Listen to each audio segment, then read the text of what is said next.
Hello, RotoBallers. If your significant other does not find you attractive, then you probably aren't getting the right players into your fantasy lineups, meaning you have come to the right place this week, as I'm here to make you look good.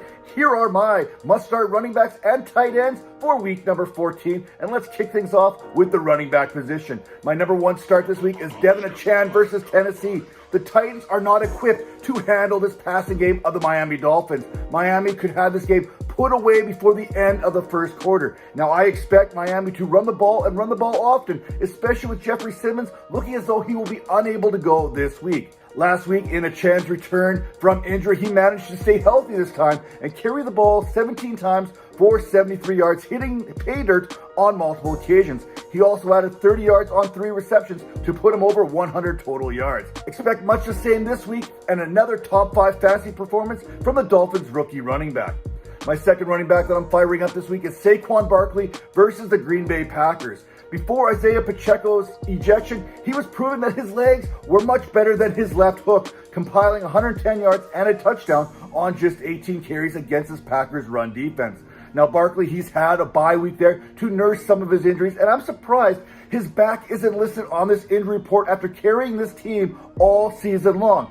Recently, Tommy DeVito, he's played well, but I still expect the Giants to lean heavily on this run game and on Saquon Barkley as they face a team that is allowing more than 23 fantasy points per game to opposing backs this season, which happens to be in the bottom third of the NFL. Tyjae Spears versus Miami, he checks in on this start list as well. Now be sure to follow the Titans injury report as it pertains to Derrick Henry this week, who, by the way, is not in concussion protocol. If Henry cannot play, then Spears becomes an attractive option after 5.1 yards per carry last week. He's also playing a Miami team that he's going to be utilized heavily in the passing game because Miami, they're as good as any team when it comes to limiting opposing running backs, ranking first over the last 4 weeks in fantasy points allowed to the position. And I am counting on passing volume to be key for Spears here in week number 14. Now, as for running backs that I am sitting, it starts with Zach Charbonnet versus the San Francisco 49ers. Charbonnet, he got banged up on Thursday Night Football, and he appears to be okay this week. But if you're not 100% going against this 49ers team, I don't want anything to do with you. San Francisco has been allowing just under 15 fantasy points to opposing backs. That is the second fewest over the last 4 weeks. They basically wrote off DeAndre Swift from the game script last week, holding just 13 rushing yards on 6 attempts. And I wouldn't be surprised if the 49ers once again turn their opponent into a one-dimensional offense with Charbonnet being a non-factor. The second running back that I'm sitting is Kyren Williams versus Baltimore. Listen, you're likely still going to be plugging him into your fantasy lineups. I get that, but here's a reminder just to temper your expectations as the Rams face a Ravens defense that is allowing less than 19 fantasy points to the running back position in recent weeks, which is the 10th fewest over that 4-week period. My third running back that I'm sitting is the aforementioned DeAndre Swift versus the Dallas Cowboys. Last week, Swift did nothing against the 5th-ranked defensive fantasy against running backs, and once again, I expect him to be phased out of this contest facing the Dallas Cowboys, who have allowed the 3rd fewest fantasy points to running backs. Over the last 4 weeks, Dallas has held opposing backs to just 15.28 fantasy points per game, while limiting them to just 421 yards and a single touchdown. Now for those tight ends, it starts with Isaiah Likely versus the Los Angeles Rams. On the season and over the last 4 weeks, the Rams, they've been consistently soft when it comes to defending opposing tight ends, allowing 17 receptions, 145 yards in that 4-week period, which translates to the 8th most fantasy points per game at 12.5. With no Mark Andrews and a Rams defense that has been good at defending opposing backs in recent weeks, that's the 9th best team, expect the Ravens to take advantage of a mismatch here in week number 14. Going back to week number 12, Likely saw an 83% route participation, and he actually led this Ravens team in receiving, which should translate nicely here this week. The second tight end that I'm firing up this week is Taysom Hill versus Carolina. Carolina, they are one of the top 12 teams this season when it comes to defending opposing tight ends in fantasy. Except Taysom Hill isn't really a tight end now, is he? He sits 9th in PPR scoring amongst the tight end position thanks to his rushing upside. In 3 of Hill's last 5 games, the tight end, he has at least 50 yards rushing and has 4 rushing scores over his last 6 games.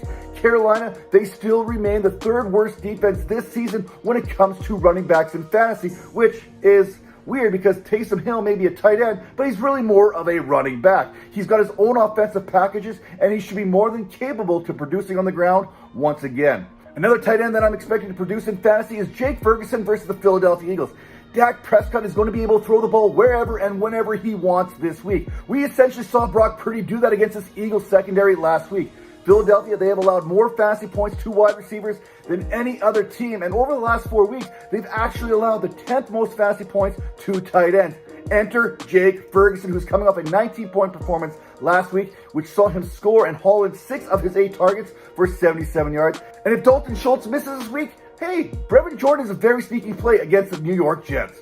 Now, as for tight ends that I am sitting Evan Ingram versus the Cleveland Browns, and it pains me to have Ingram on my sit list after he finally found his way into the end zone on Monday night. He also had 9 grabs for 82 yards. The problem here is this week that Trevor Lawrence suffered that ankle injury, meaning we are likely to see CJ Beathard under center in this week's contest, and Ingram's matchup is about as tough as it gets, facing a Browns defense that is allowing the fewest fantasy points to tight ends this season, and they've only surrendered 262 yards and 3 scores on the campaign. Just to put that in perspective, the San Francisco 49ers have allowed the second fewest yards to tight ends, and that's more than 157 more than what the Browns have allowed. My second tight end that I'm sitting this week is Pat Freiermuth versus New England. Kenny Pickett, he underwent one of those tightrope surgeries there on his ankle on Monday. So that means Mitch Trubisky is now leading the way under center for the Pittsburgh Steelers for the foreseeable future. Good news, if Pittsburgh manages a field goal, then they're probably going to put this game out of reach. The bad news, besides Trubisky,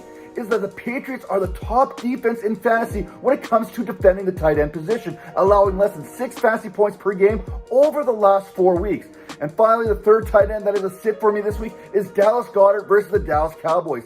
This is potentially a return for Dallas Goedert to this Eagles lineup, and we never know what we're going to get. We don't know what the effect that Dallas Goedert's going to have on Devontae Smith or Smith's effect on Goddard. What I do know is I have better options available out there, and I'd rather plug them into my lineup than a player making a return after a lengthy absence. Over the previous 4 weeks, Dallas has held opposing tight ends to under 10 fantasy points per game. So combining a return from injury with a tough defense, you're best to fade Goddard this week. Once again, this video is being recorded on Monday, so plenty can happen between now and Sunday's kickoff. So check out RotoBaller.com and the RotoBaller Discord channel for all the latest fantasy football news. Thanks for tuning in, and be sure to hit that like button and subscribe to the RotoBaller YouTube channel for plenty more great fantasy football analysis.